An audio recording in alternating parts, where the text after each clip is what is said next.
Um, Greetings, folks. This is Brian Harris with the Independent Black Voters on Facebook as we continue through our series of Know Your Candidates. We are headed towards a general election that is going to be very important. It's going to be very important that we are educated voters. It's going to be very important that we vote, and it starts with understanding the candidates. We've been very fortunate that we have been going through a lot of the judicial candidates up to now. Well, today I'm happy I have a person who is running for state senator here. We have a Miss Liz Becker. How are you today? I'm wonderful, thank you. Okay, so you're running for state senator for District 18? 18, correct. Okay. Mm-hmm. Tell us, I want you to do me a favor. Start off, tell us a little bit about yourself. Tell us a little bit about your district, where it is, what it encompasses, and then we'll take it from there and let you tell us a little bit more. So we'll start off there. Perfect. All right, so I'll start with the district. District 18 is the far northwest quadrant of Las Vegas, basically. So it's everything west of Decatur and north of Lone Mountain. Currently, the state senator here has been the state senator since 2012, and this district was really just created in 2011 during redistricting. Okay. And like you said, my name is Liz Becker. I have lived in District 18 since 2005 for the last 15 years. I have raised 3 children here. I have a 9-year-old and 2 stepchildren who are in their 20s, one of whom still lives in Las Vegas. The other lives in Michigan. And I am married. My husband, Michael, was in the Air Force. And so he was stationed at Nellis. And that is how he ended up here. And I moved here to teach preschool, actually. And then I went to UNLV and got my master's degree. And I became a middle school science teacher. And from there, I moved on to the Water Authority to work in the conservation department, in the program where people get money for their grass. So the Cash for Grass program, I worked there. And then I stayed home with my daughter. We adopted our daughter in 2012. And I went back to the Water Authority for a while, worked on a lot of political campaigns as a volunteer. And after the 2016 election, I started trying to think about what else I could do to improve the community. And I did some training programs for women who are running for office. And I picked this seat because I think that the experience that I have makes me uniquely qualified to be in the legislature and to sit through those long committee hearings and, you know, listen to the evidence and try to be the voice for the people of District 18. Okay, thank you. No problem. Thank you for giving me your overview. So from the aspect of running for your position, what are your hot points? What do you think from the aspect of you and your community? What would you say would be the biggest things that you would address should you win and come in as the new state senator?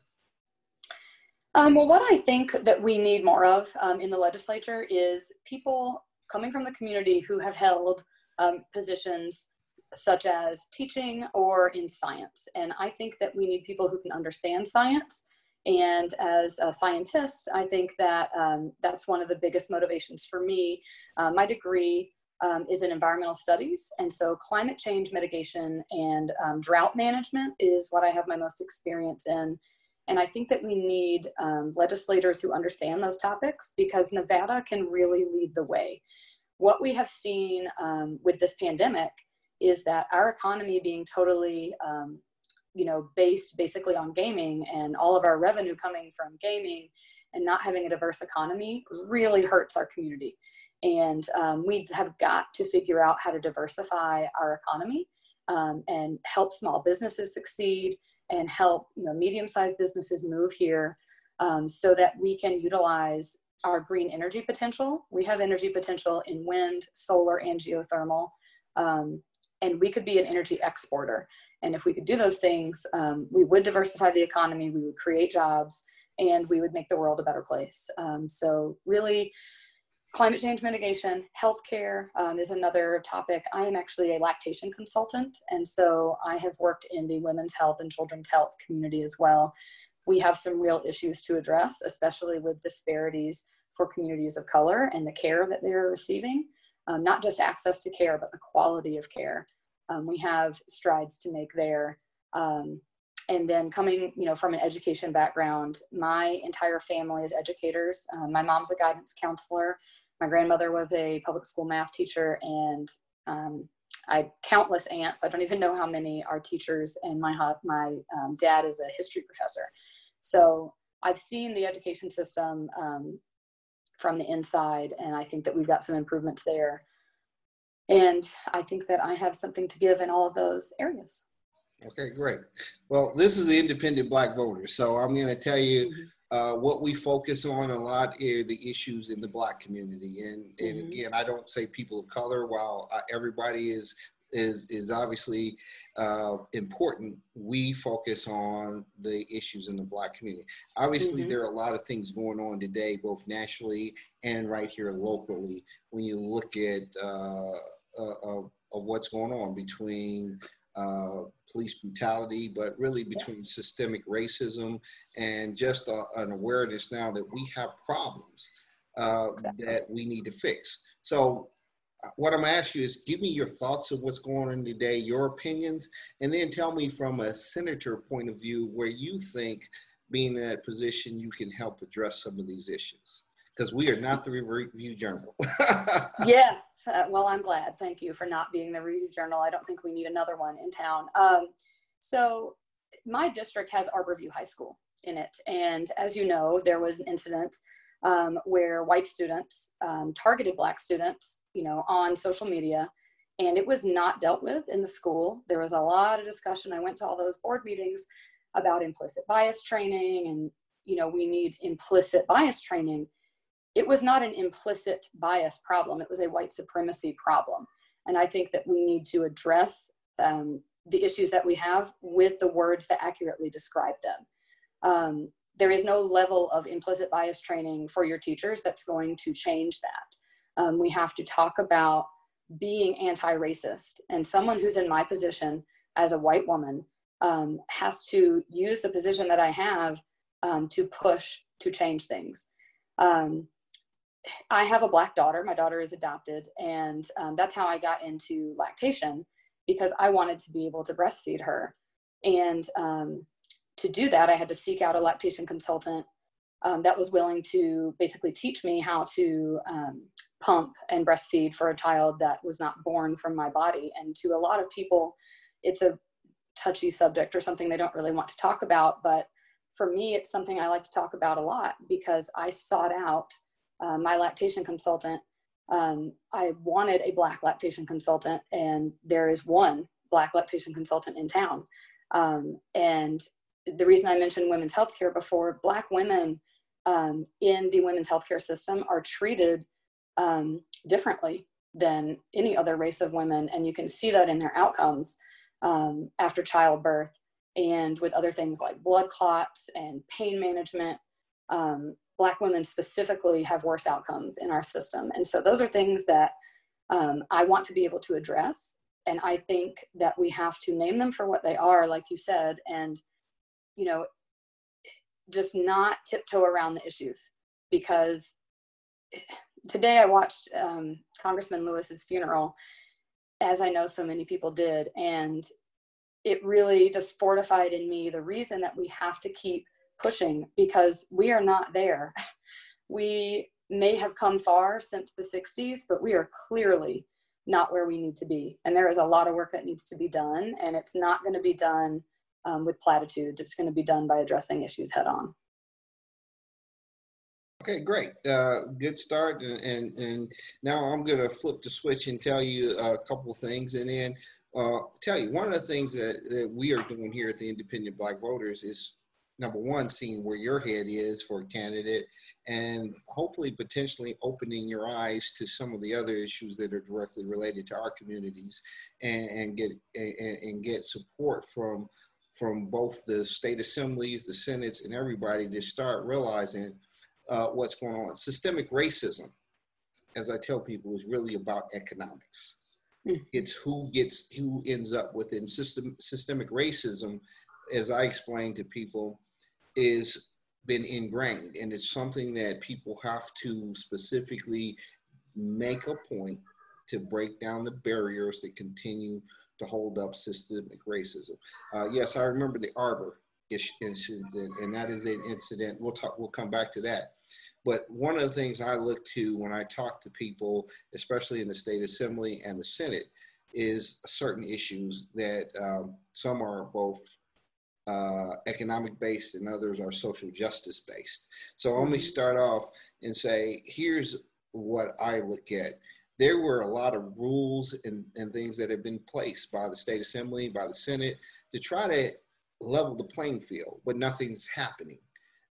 When you look at the construction industry, they are supposed to count and know how many Black people working by race, the whole thing by race. They were supposed to know how many businesses, and fundamentally, even though there's a law in the books, and I think it's 281, AB 281 or whatever, they continue to ignore the statute. And so you look up and Black folks are fundamentally left out of economic opportunities. When you look at the school boards, when you look at the school system, I'm saying the school system is $1 billion industry. But when you look at who's building all of the schools, very, very few Black businesses are involved. There are virtually no no general contractors. There's virtually no subcontractors. There's virtually no Black people working.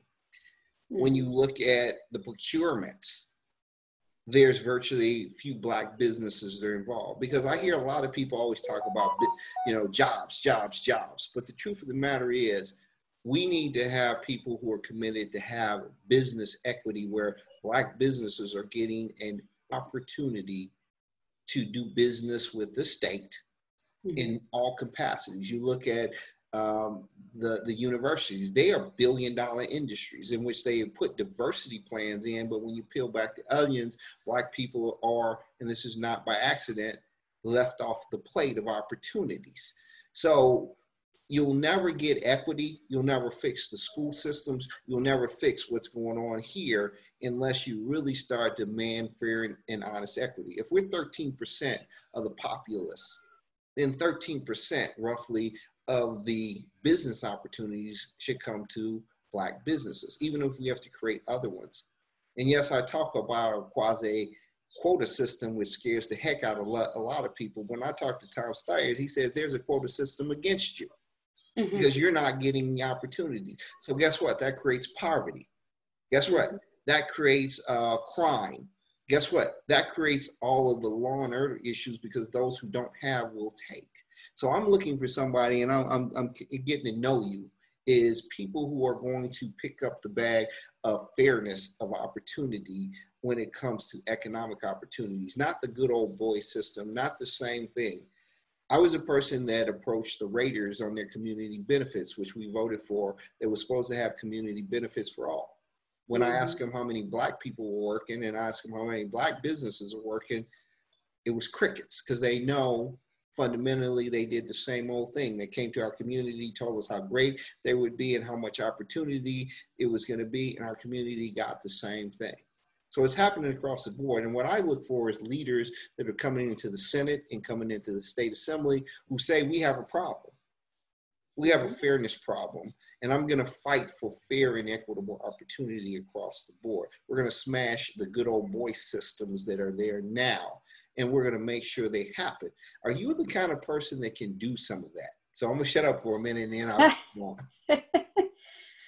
I certainly hope that I can. So in my district, the way that I have to approach this district is by winning nonpartisans. I'm not going to win this district by appealing to people who vote straight ticket Democrat, because we're at a 3% disadvantage in this district. And when I did a lot of door knocking before COVID, only for nonpartisan voters, the number one issue was getting things done and not playing party politics. This is why so many people are registering as nonpartisan, because the way that both parties tend to work is, we're going to set an agenda over here and we're going to expect everybody in our party to vote for whatever we decide. Mm-hmm. And that is not how I operate. I'm an evidence-based person, and I have done a lot of research on the topics that you were talking about, and the structural inequities in our system, and we can't address them if we don't name them. And there was I can't remember which contractor it was, but about 2 weeks ago, there was an email chain that got released to the public from one of the people who is on one of the crews out at Allegiant Stadium. And he had sent out emails that were racist to all of his employees and all of these people in the construction industry. And someone took screenshots of them and turned them in. And they went to the media. And I was so glad to see that, because that Good Old Boys Network that you talk about, I'm from South Carolina.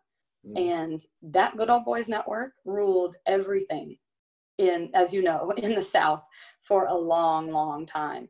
And white Democrats left the party in droves because they didn't want to be a part of the civil rights movement. And that's how the South, flipped from being a Democratic stronghold to a Republican stronghold. And I was just there this month with my daughter, and it just makes me sick, because the narrative is the civil rights movement happened, yay, look at all this progress, but all those people had children. The racists who were there in the 60s had children, and they raised their children the same way. And their children got the benefit of, my daddy went to this college, my daddy was in this industry, and they got all the opportunities. And the people who were descendants of sharecroppers don't have any of those opportunities. And we have this narrative in our country of pull yourself up by your bootstraps. Well, you can't do that if boots are made out of the opportunity from your birth. And so if you don't have that opportunity, you can't just work hard enough. Janitors work super hard all day long, every single day. That isn't why they're not millionaires. And I really think that there is work that we have to do. And I think we're going to be ready to do it. I think we're going to get a strong new class of people in there that are tired of the same old. And I'm not from Nevada. I'm not part of that mafia, for lack of a better word, system that has worked to reward people that are on the inside. Yeah, good. I mean, good answer to my question. You notice I didn't ask you what party you were. And actually, yes. I'm going to tell you why. It's funny, I vote for one party in the primary. I move over so I can vote, then I move back to nonpartisan. I am registered as a nonpartisan, because I don't look at what party you are. I look at what you bring to the table for my community. And I think that's why we need to open up the primaries. I agree with you. So good statements. And again, this is a beginning of getting to know you and you getting to know me. And there are a lot of things that I want to talk about before. And these are things like, you realize, how much do you know about the Policeman's Bill of Rights? That it needs to be gone. Good answer. Here's the thing. I get this question a lot.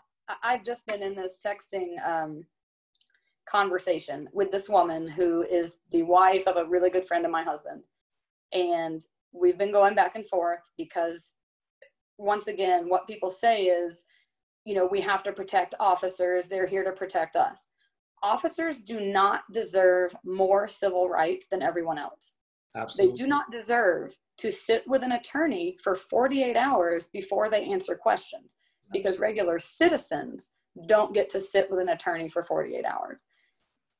I didn't support that bill last session. If I'd been there, I wouldn't have supported it. It's just, to me, when we say, liberty and justice for all, then that means everybody has the same justice. It does not mean that people who, police officers have more rights already than we have.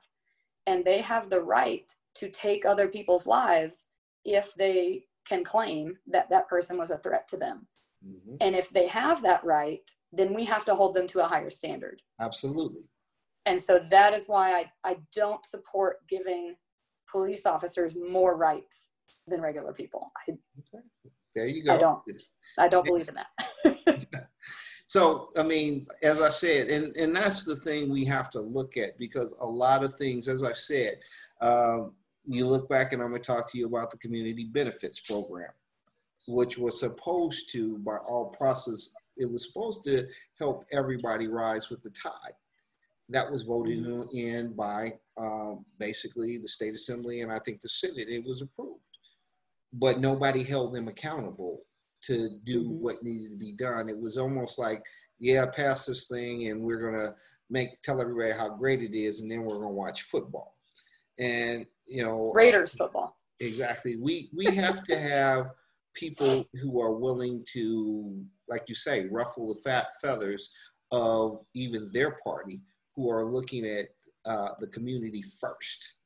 And that's why I do these interviews, because I want to know who you are as a person. I want to know that everybody has their key issues, but I need commitment from people who say, we want to know what the Black community wants. We want the ability to create businesses. We want the same opportunities other people have. And we need to have people throughout Clark County, who are going to work together to give equal opportunity to our communities. You know, and I live in Henderson, so it's not just about the historic West Side. It's not just about North Las Vegas. It's about understanding that we are in every district. We vote in every district. We want to be heard in every district about the issues that are prevalent coming up. We know there's going to be a difficult time. The state's going to have no money, so they're going to be doing cut. So a lot of things are going to go away as they attempt to balance a very unbalanced budget right now. But we need to know people are going to be there and have compassion and understanding. One of the things I talk to people about is, do you know that they say this is before COVID, by 2053, they said Black America as a unit will have no wealth in America. Did you know I had that? not heard that. Yes, it's probably, the time frame is probably being pushed ahead because of this. This is why it is very important that we bring in people in the state assembly and in the Senate who think that that is important. Because if you have a group with no wealth, you have a group with no hope. When you have a group with no hope, you have a group that will do what they need to do to survive. It starts with opportunities from business, but it also starts with educational opportunities. You told me you were a teacher, correct? Yes. You know, one of the things that concerns me right now is our school system is completely broke. In all reality, you have two school systems. You have, I'm in Henderson, we're doing okay. You have the burb, which are doing good, okay. And then you have the urban, where a lot of them, they don't have enough teachers. They do not have enough educated teachers. They don't have teachers that even understand the culture of the people that they are teaching. And so therefore, they've given up and they don't teach. We need to have people who are going to come up with unique solutions to help us get to that point. Because if a person is not being educated, and see, I've been in schools where, you know, the whole 8th grade had no math teachers. And you're like, and the 8th grade didn't even understand your basics of multiplication and division. And these people are headed out into the world completely unprepared.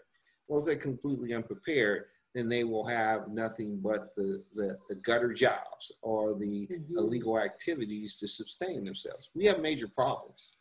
And we need to have senators that are going to go in there and fight to make corrections, not just to say some things on camera while we continue the status quo.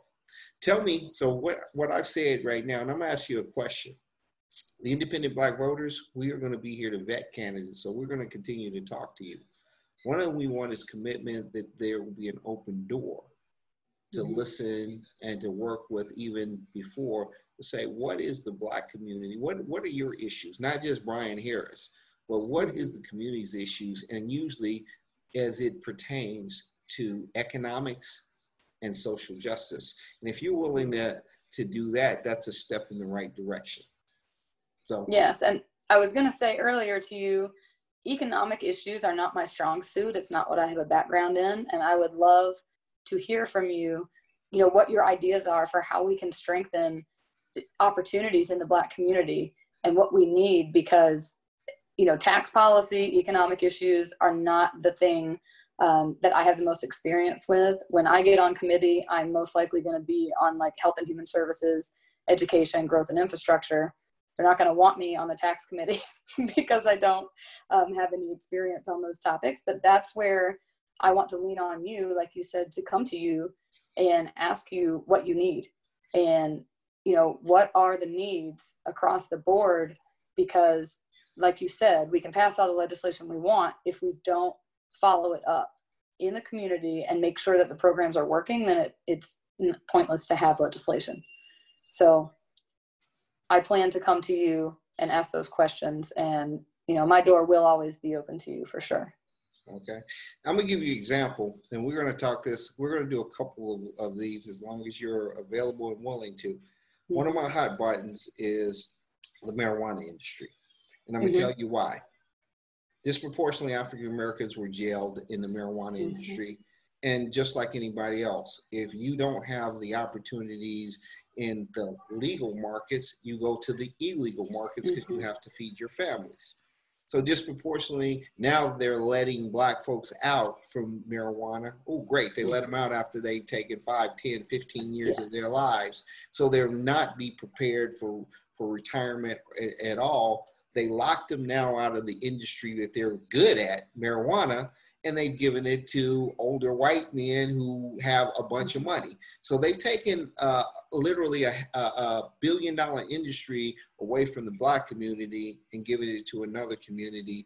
And then they put in false, what I'm going to say, barriers of entry, so that you even look at Las Vegas. There is one Black-owned dispensary in Las Vegas.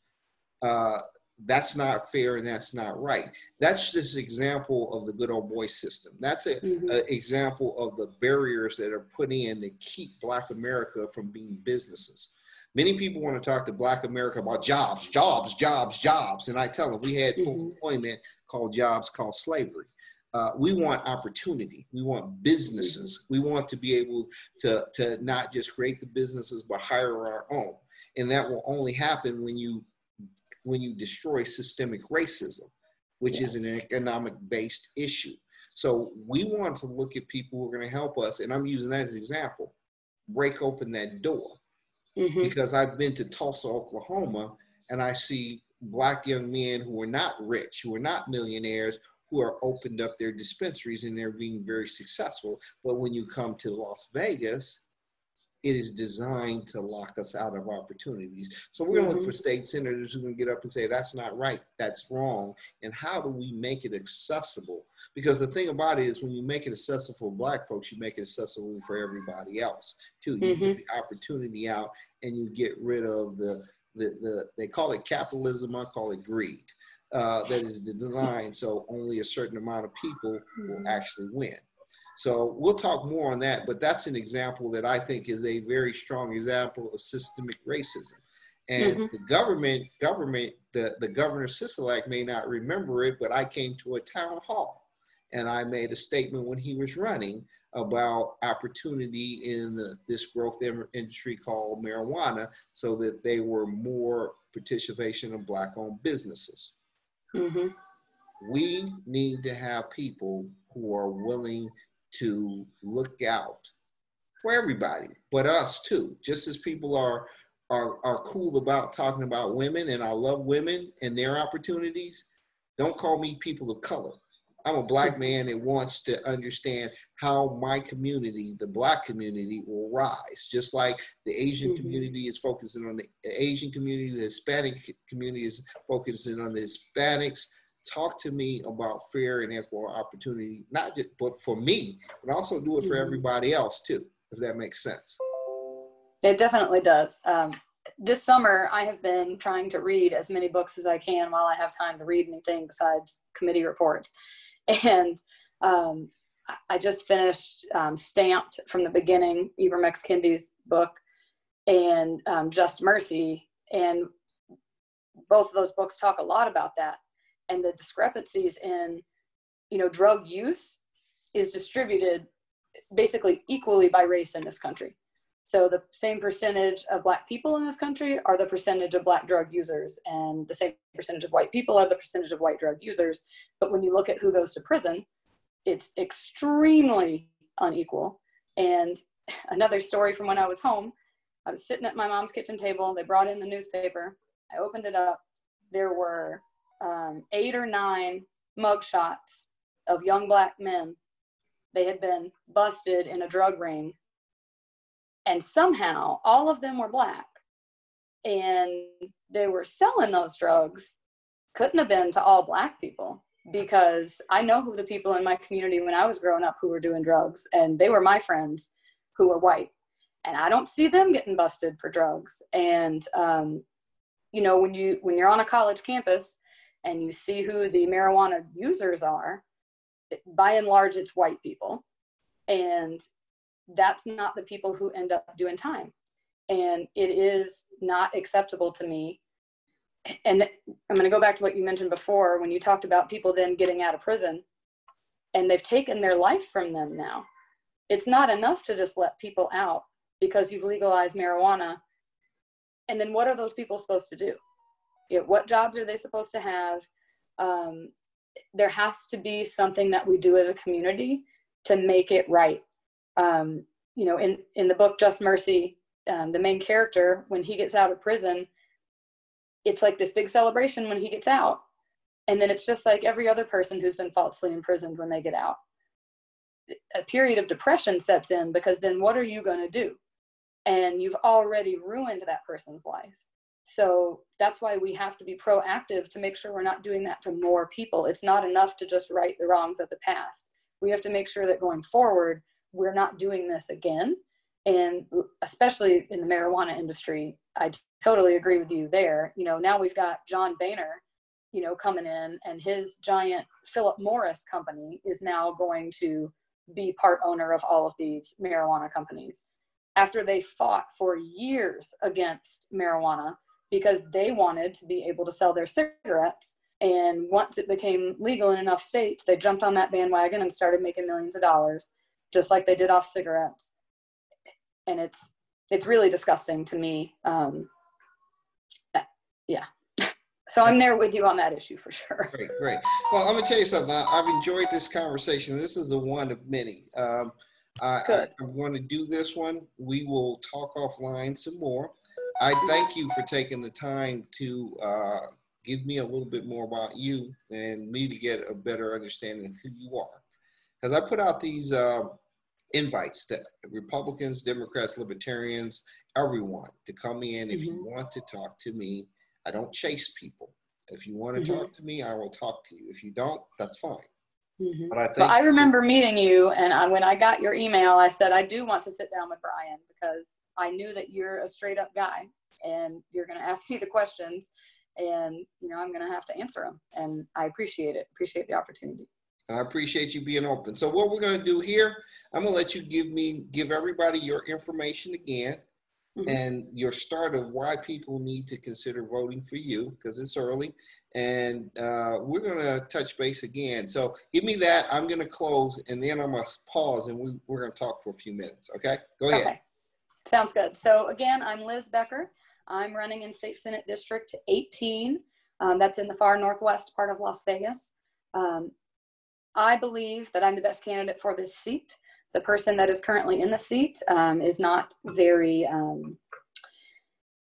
what's the word I'm looking for? He does not answer to his constituents, in my personal opinion.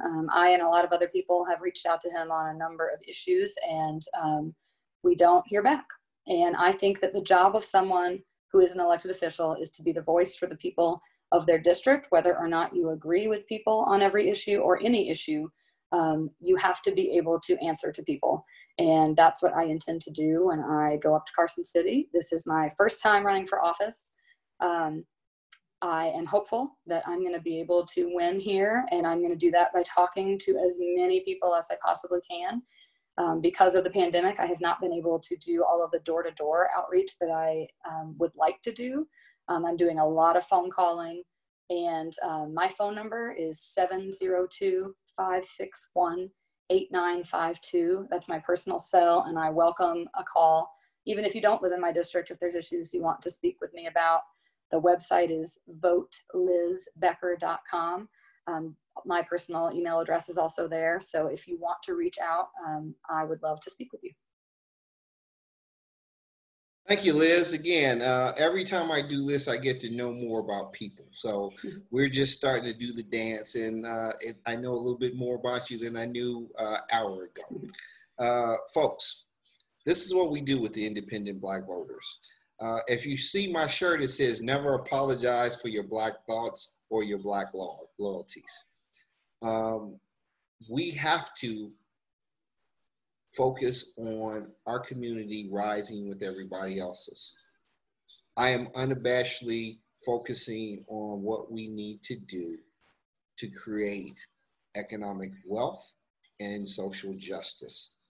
It happens when we are engaged both on the economic side and the political side.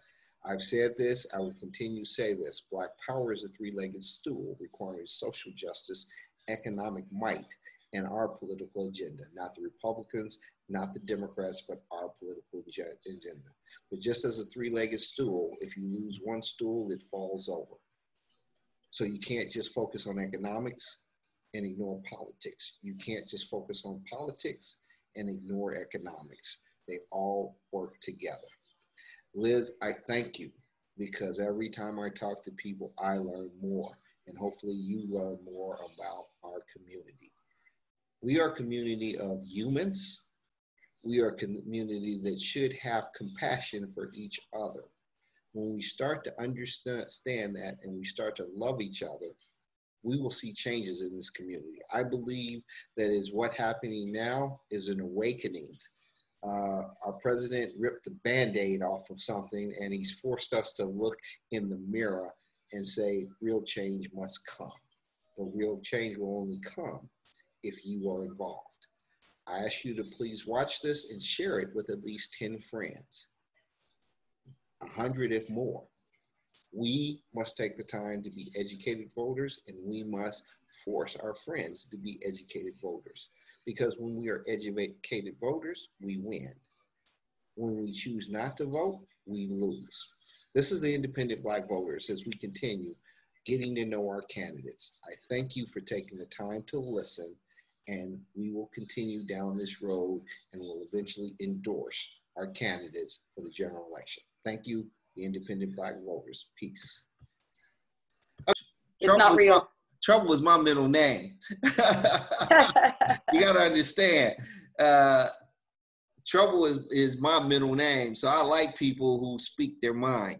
You know, if you're just to say what you think has to be said, you're probably not gonna like me, because I told you, I went into the Stadium Authority and I had a 2-minute right. I said, you guys are supporting white supremacy when you ask us to celebrate our demise. When you look at and you promise community benefits, and they had a black guy who was running the community benefits, and they had 2 black women in there, and I basically gave it to them because the black guy, Ken Evans, he made it. They're not supposed to say anything, but he was compelled to say, well, our objective is to do as little as possible to meet the community benefit objective. And me and another guy looked at each other and said, you just admitted something that we already knew, because you can meet the minimal objectives with no black people involved.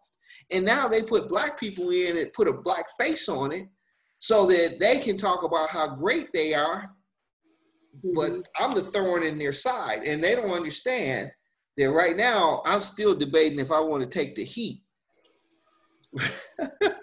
But I've been debating, and I'm going to try to talk to the graders, and I had to decide, because if I do it, I'm going to take a lot of heat. I told you I just bought a Greyhound bus, right? Mm-hmm. Can you imagine me with a big sign that says Raiders are unfair to the black community, and I just drove it around the stadium on a regular basis? Yeah. Huh? Yeah, I was against the stadium. I worked trying to get lawmakers to not vote for that package. And